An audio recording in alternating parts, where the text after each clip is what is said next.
Welcome to Lift Your Story podcast with guest Danny Brassell, author, speaker, coach, and results leader. Hello, everyone. I am Lorianne. I am that gal from Toronto, Canada, and I'm with. I'm that guy. I am Roy Miller from Dallas, Texas. Welcome to our Lift Your Story podcast. In this episode, we welcome Danny Brassell. He's an author, speaker, coach, and results leader. Thank you so much for being here with us. Welcome. Thanks so much for having me, Lorianne and Roy. I appreciate all that you do for your audience. Thank you. So I've got to ask you, the Jim Carey with the Ph.D. Well, I guess people think my jokes are funny, Roy. So that's kind of what you're known as, right? Yeah, that's what my day job is. I speak all around the world to about 100 plus audiences a year about how to get people to read more, read better, and most importantly, love reading. It's interesting you talk about reading because, I mean, since I was a kid, I always read. I have a book with me all the time. My kids, my wife, But people say, "What are you reading?" "I'm reading a book." "Why?" "Well, escape, learn something. It depends on the book." And they'll go, "When you're not at school." You're the exact opposite of me, Roy. I actually grew up. It's ironic. I'm a reading ambassador now because I grew up hating reading. My father was a librarian. I always hated the public library. It always smelled funny. There was uncomfortable furniture. There was always some elderly woman telling me to be quiet. And there's always a homeless guy who thinks he's a vampire hanging out by the bookshelves. I always freaked out about libraries. It wasn't until I actually started teaching in the inner city and I saw that a lot of my students didn't have the resources I had available to me as a child, where I started pointing the finger at me and saying, you know what, shame on me. I was blessed. I had both my parents in my home. We were lower middle class, but we always had food on the table. My parents always made sure there was plenty of books around my brother, sister, and me, and they always read in front of us and to us. And so I realized, you know what, I need to give that back to my students. And so that's what it became my passion. That's beautiful. Yeah. I had a problem reading in grade 3. I just had a problem reading, so I didn't like to read because it was an issue for me to do that. And I read a lot throughout my life, but I found that most what I do now, and people say, "Do you still read books?" I go, well, actually, I kind of read magazines, newspapers, but I'm still reading a lot. But I'm more like my dad. My mother likes the novels. My dad is more like a quick read of mostly nonfiction. Yeah. Well, that's great, Lorianne. I mean, I think that's the problem with a lot of people is they think that reading is defined as reading Dostoevsky. And I'm not going to put down Dostoevsky, but reading can also be comic books. Reading can be magazines. Reading can be, when was the last time at work, Roy, that your boss said, "Hey, I need you to read this novel in a week and give me a book report"? Probably never happened. So there's lots of definitions for reading. No, mine was always reading technical stuff. Yeah. And it's kind of like our specifications is kind of like, oh my God, I'm not going to be able to stay awake to get through this.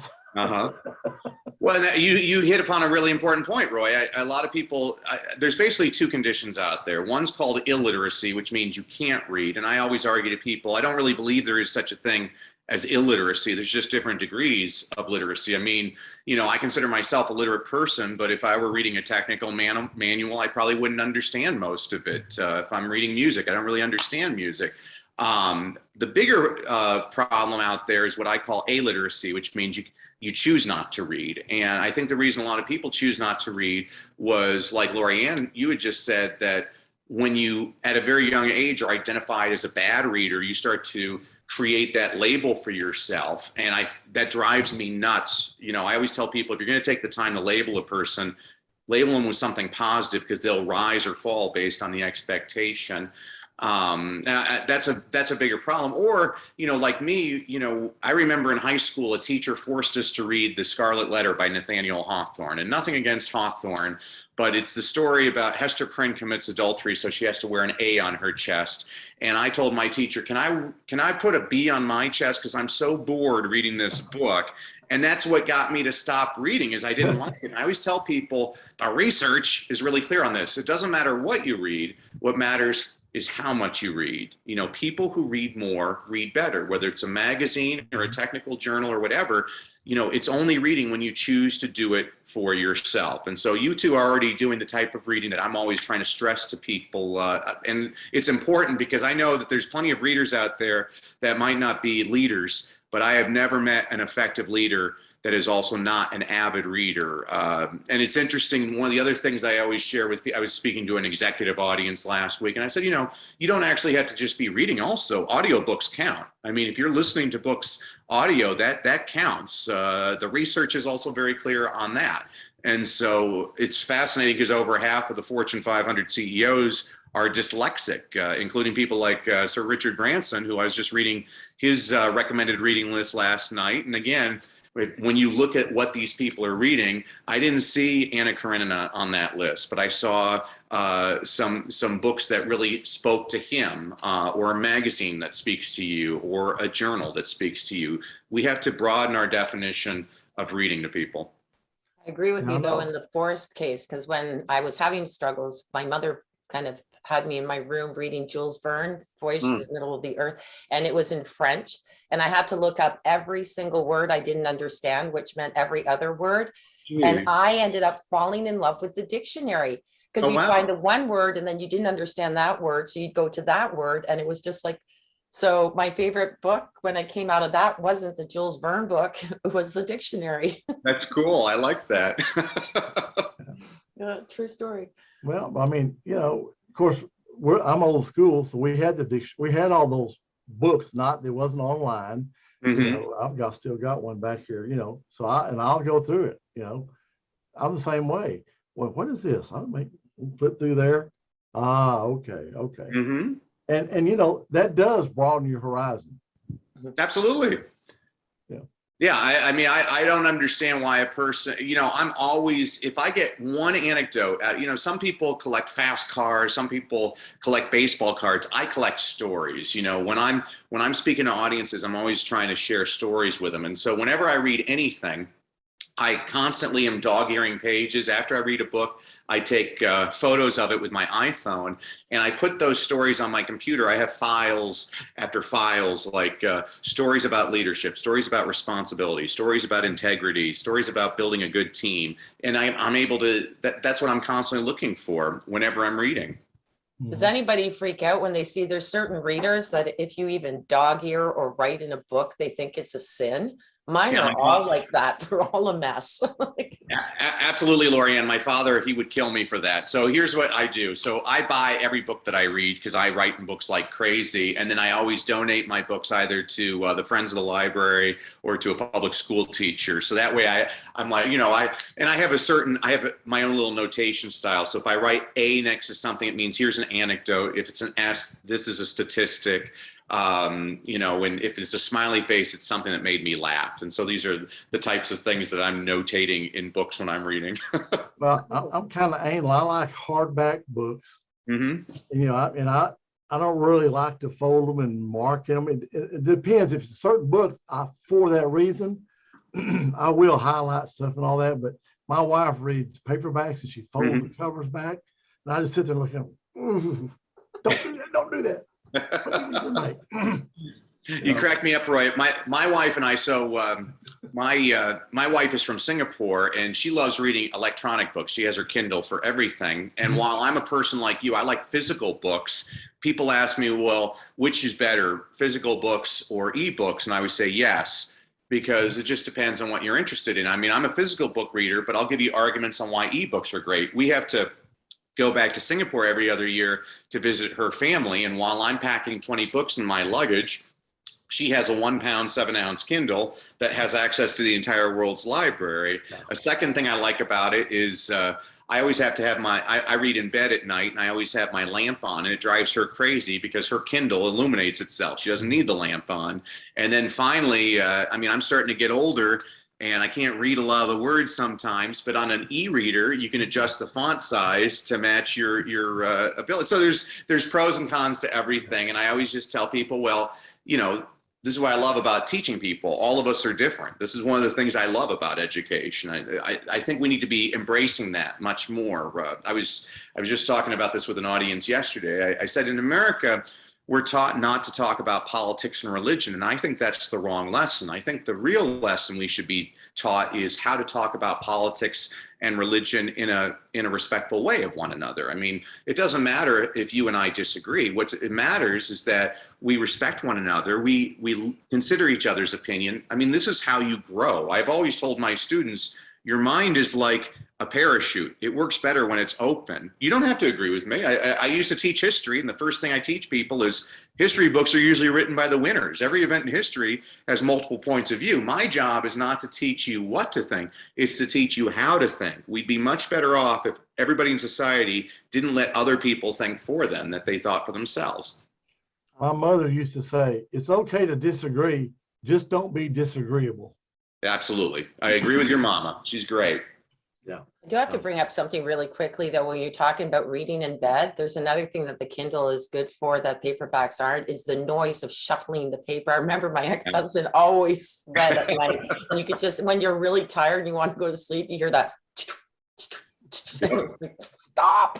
What I love about that, Lori Ann, though, is its progress. Like, I've tried to read the Kindle, but it drives me nuts because I can be halfway through it, but it's just exactly the same thing. Whereas when I'm halfway through a book, I'm like, wow, I've already accomplished. This is what I tell people I love about reading, is every time I finish a book, I feel like I've accomplished something. I can tell you, as a matter of fact, I have never watched an episode of Everybody Loves Raymond and afterwards been like, wow, I'm so gratified that I finished that episode of that TV show. No, but I always feel that way after I finish a book. That is so true. Yeah. So I'm one of these people, if I start a book, I want to finish it. Okay. And we were on vacation and we were flying back and had about maybe 80 or 90 pages left this book. And this particular book, they were talking about, you know, they were going over the mountains, there was no food. So they were trying to pick who they were going to eat and all this stuff. And I'm like, oh God, oh, man, you know, I can't, there's no way. Anyway, I made it through the thing, but I was like, I don't know if I'm ever going to finish a book if it gets to this point. And then I read Tom Clancy. I liked reading Tom Clancy. This book had about 1,500 pages. And I read about 700, and I still didn't know what was going on. And I said, I'm done with this. And I gave it to a friend of mine. Here, you like Clancy, read this. But you're modeling a good habit, Roy. So that's what I was actually just speaking to these executives last week. And I said, okay, here's some advice for all of you who have that 1,500-page book on your bedside table that you started 3 years ago. I absolve you of that book. I mean, get another one. I hate that people are taught to finish what they start. I mean, think of reading like eating a new piece of food. If you take a bite of a piece of food, you're like, oh my gosh, that's nasty. Well, maybe it gets better. Oh, no, it's nasty. I mean, same thing with a book. If you don't like the first chapter, you're probably not going to like the second chapter. There were 4 million books written in English alone last year. Some of them are pretty good. The research is really clear on this. It doesn't matter what you read. What matters is how much you read. It doesn't matter if you're reading James Joyce or James and the Giant Peach. People who read more read better. I shared this with an audience of parents a couple of weeks ago. I said, you know, the little boy who only reads Captain Underpants is going to be a better reader than the little boy who doesn't read anything. Captain Underpants is the gateway drug to Shakespeare, but you got to get them hooked early. You know, it drives me nuts, Lori Ann. If I was your teacher in 3rd grade, there's no way I would have allowed you to be identified as a bad reader. I would have said, oh, you're a different reader. I mean, when I'm looking for kids, I'm always looking at what are they interested in? You know, good teachers are eavesdropping. If I hear a kid and all they're talking about is NASCAR, I'm getting them a book about NASCAR or a magazine about NASCAR. If I hear you talking about Jennifer Lopez, we're getting you a bio on J-Lo. You know, I got to figure out what you're interested in. That's the key. Yeah, I agree with that. Actually, it was funny because I did some writing workshops for grade 8s, and there was one guy, and you know, I guess they're around 13, and he's all there like drugs. And I gave him a book because I took drugs and literature when I was in college. I said, here's the name of a book, get it, read it. I said, it'll be worthwhile. He was so excited. And then all of a sudden we bonded, like, because I wasn't playing into his, you know, little trying to get me going thing. But he did, he picked it up. And next time when I went back, he said that he was reading it and he was really enjoying it. So, and it was simple. It wasn't about it was about the, you know, it was a little story, but I thought that it was something to read, right? And it was something that he he was interested in. So Yeah, you're a natural teacher, Lori. And I mean, when I was teaching second grade, I had a little boy, Kiara, and Kiara's first grade teacher told me, Kiara don't know nothing. I'm like, well, thank you for that. Well, Kiara, who didn't know nothing, would come into my classroom every day. He's like, hey, Mr. Brassell, you see Barkley last night? He had 18 points, 16 boards. I'm like, thank you, Kiara. From that point forward, after lunch every day, he'd sit on my lap and we would read the LA Times sports page every day. And by the end of the year, Lori Ann, he was one of my best readers. And all that kid ever read about was sports. I'm like, you know, whatever the interest drives. There's a great scene in one of the Diary of the Wimpy Kid books, which I love that series. And the mother decides she's going to start a mother-son book club. And so she asks all the boys in the neighborhood to bring books, and then she brings books. And the books that she's brought are like Little House on the Prairie, Anne of Green Gables, Little Women. And the books the boys have brought are like How to Cheat at Video Games, Dinosaur Book, the Book of Bodily Functions. And I'm like, see, that's where I see the disconnect between schools and kids. Is we're forcing kids, we're defining what literature is. And again, you two already exemplified that at the beginning. Lori Ann and Roy, both of you said, well, I don't really read, you know, these novels. And I'm like, because that's not what reading is. Reading is whatever turns you on. I mean, when I got my Ph.D., I had a grin from ear to ear. My wife's like, why are you so happy? I'm like, because from now on, I pick the books, you know, and that's what reading should be, is you choosing, hey, you know what? I don't want to read John Steinbeck and William Faulkner, but I would love to read People magazine every week. Well, is that great literature? No, but I guarantee you, if you read People magazine every week, you're going to be a better reader in a year, Lori Ann, because you're reading. You've made it into a weekly habit at least. Yeah. Now, what part of the country are you in?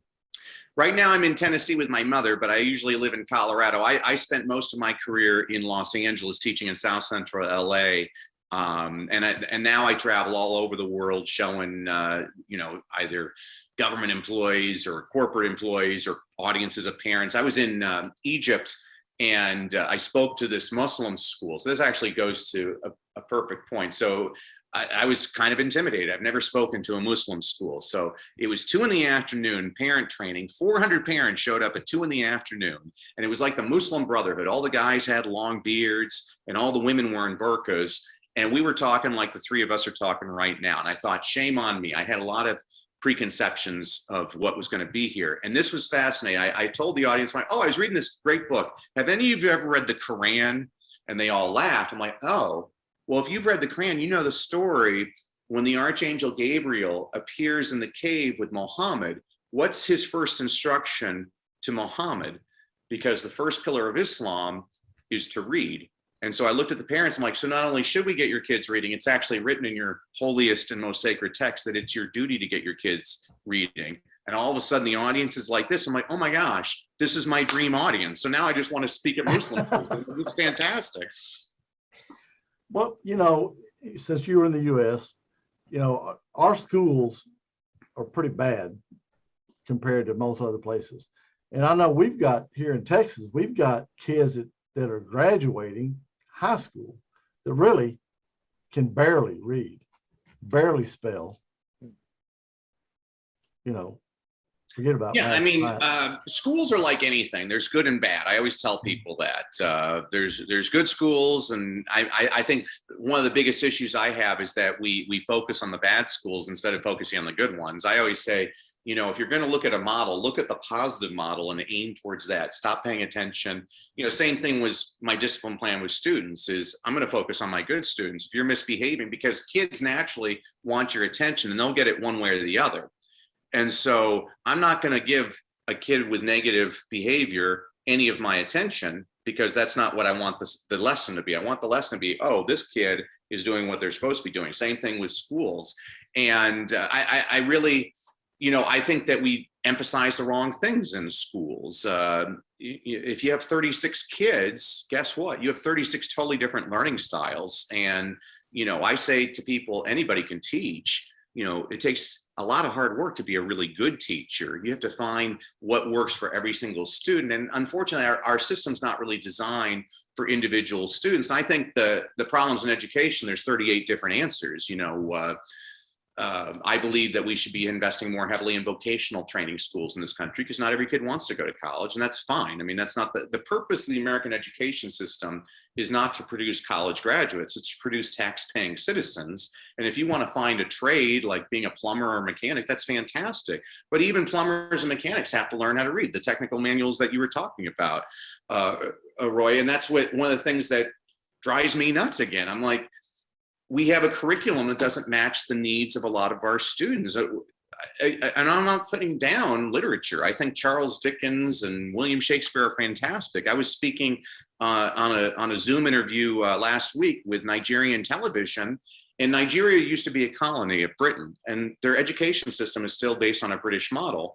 And so the kids are forced to read Charles Dickens and Emily Bronte, and I'm not putting these things down. I think that's great, but I think a Nigerian kid would benefit from reading a book by Chinua Achebe, who is an author from Nigeria. They can relate to that. You know, Lorianne's in Canada. There's zillions of great Canadian authors. I'm going to find books that have a little bit more to do with Canada. That they don't need to always read about the British Empire or America or something. Kids need to hear about kids like them. And then my job as a teacher is not just to find things that relate to the world they're familiar with, but also to expose them beyond to other cultures. I don't think that's just a simple fault in the American education system. I think every education system in the world that I've noticed has pros and cons, and we should focus on the pros and figure out how to replicate those.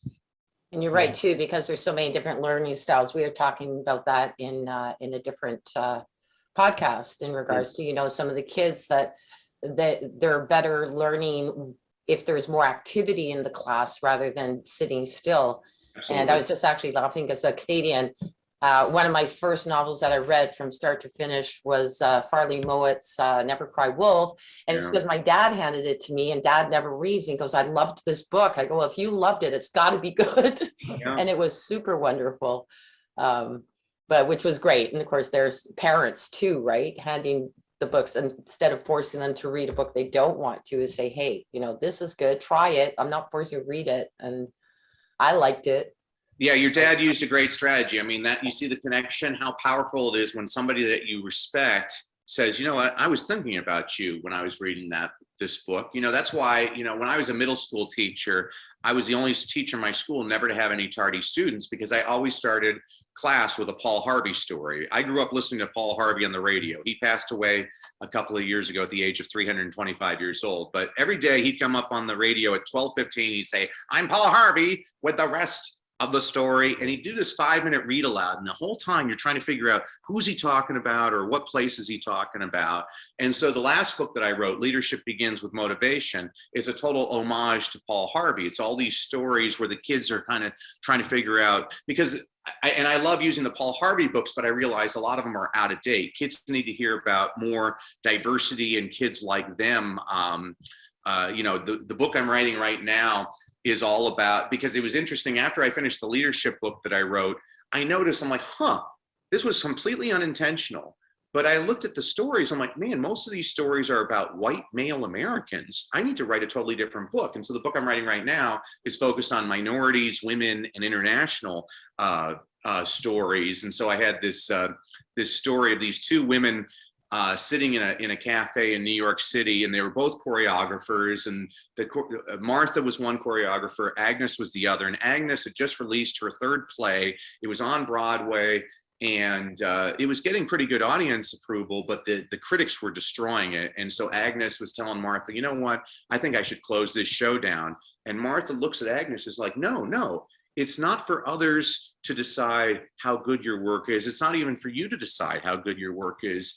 But what you have to understand, Agnes, is if you shut this down, the world loses it forever, because there's never going to be another you. There's never been another you. And you need to share what your gift is with the world all the time. And so Agnes takes the advice. Martha, her friend, was Martha Graham, who's the founder of modern dance. She won the Kennedy Center Honors, Presidential Medal of Freedom, or whatever. Agnes won those same accolades. It was Agnes DeMille. She became the first woman to have 3 concurrent hits on Broadway. And she decided she wasn't going to close down the show, but she changed the name of the show to Oklahoma. And That's the kind of kids need to see, oh, you know, and in the same book I was writing about this Italian guy who's writing his friend a letter, Giuseppe. He's like, man, Giuseppe, my back hurts, my butt's sore, I'm so miserable. I've been sniffing in fumes. I am completely miserable. You know, alas, I am not a painter. I am a sculptor. And it was signed Michelangelo, and it was right after he had painted the Sistine Chapel. And I think people need to hear, there's enough negativity in the world. I'm like, you know, if you really want to get in a bad mood, watch the nightly news. You know, what I want to do is inspire people. Read books by, you know, Farley Mowat's one of the best nature writers out there. He's written so many, especially for your neck of the woods, Lorianne, you know, in the Great White North, you know, he's written books on whales and wolves and all kinds of great things. But this is what you do. Your dad was a great teacher without realizing it. He's like, you know what? I was thinking of you. You know, if I'm Roy's teacher and I'm his football coach or whatever, when he's a kid and he's looking up to me, I'm like, hey, Roy, you like football? Here's a book about football. I was thinking about you. I guarantee you Roy's going to try and read that book, because there's nothing more powerful than somebody significant in your life, a teacher, a coach, a parent, a pastor, a buddy saying, you know what, you mean something to me. And I that's why I love gifting books to people.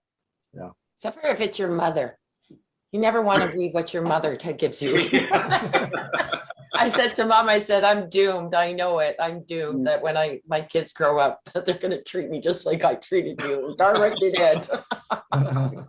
It's called karma. Thanks, Mom. So, Danny, how can our listeners reach out to you? Well, I wanted to serve everybody in your audience, Roy. So I created a website, freereadingtraining.com.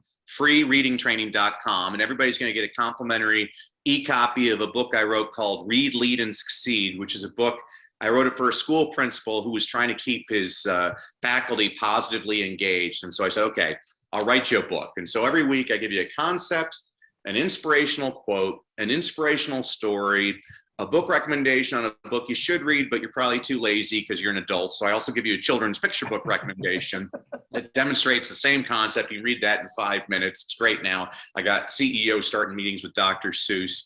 And then I'm also going to share an entire training I do with parents that gets their kids excited about reading at home. Because if we can get them, you know, it breaks my heart when I hear about like stories like Lorianne shared about being negatively labeled in third grade. I'm like, man, how many people do we lose? You know, when I was teaching middle school, I used to always challenge my students to write all kinds of different things every day. And one of the things that we wrote about once was the assignment was you're in Auschwitz and you're writing your last letter. You know, and this one girl who, you know, was an at-risk teenager, she wrote one of the most incredible essays I've ever read. She's like, I cured cancer, but they killed me in the gas chamber. And I was wow. I want everybody to understand. I'm like, you know, you're not that person to judge yourself. You're the only one of you you might be. I mean, and that's how I look at my students. I always look at kids. I'm like, you might be the next Nobel Peace Prize winner. And I had something to do with that. That's why I'm teaching you. I'm like, I always tell my kids, you know, sometimes you need somebody else to believe in you before you believe in yourself. I believe in all of you because they only give me the best and the brightest. And so that's what I'd like to gift to everybody, is to get everybody excited about reading, because the more excited you are to read, the more likely you are to read, and the more you read, the better you get. So freereadingtraining.com. And I just think what you two are doing is phenomenal. And I love that we have Texas and Toronto represented. It is fun. And to that too, you're very right. I mean, I know that parents are one thing, but teachers or somebody out there believing in you. I had a college professor, my marquee professor, we're still in touch to this day. And I was 18 years old, and all the way through, right till today, he believes in me, and it's just lovely to have that, so that when I get down, I just get a hold of him and he just like lifts me up again. So just very, very important to have Absolutely. Somebody out there that believes in you and stay in touch with them. Yeah, for sure. Yeah, do something. That's a good little activity for all of your listeners to do today, is think about a teacher that had an impact in their life and just write them a nice thank you card. I recently had that activity, and A woman wrote she had written a teacher, and the teacher had been working for 35 years and was about to quit, and her letter got her to stay on because she realized, oh, I'm having an impact. You never know what kind of impact you're having. Absolutely. That's for sure. Yeah. Thanks again. This was wonderful. Yeah, Just it was great. great information. Yeah. Thank you, and thanks for all that you do. God bless. Thank you. All right, well, thanks for being our guest. Absolutely. Bye-bye. Bye.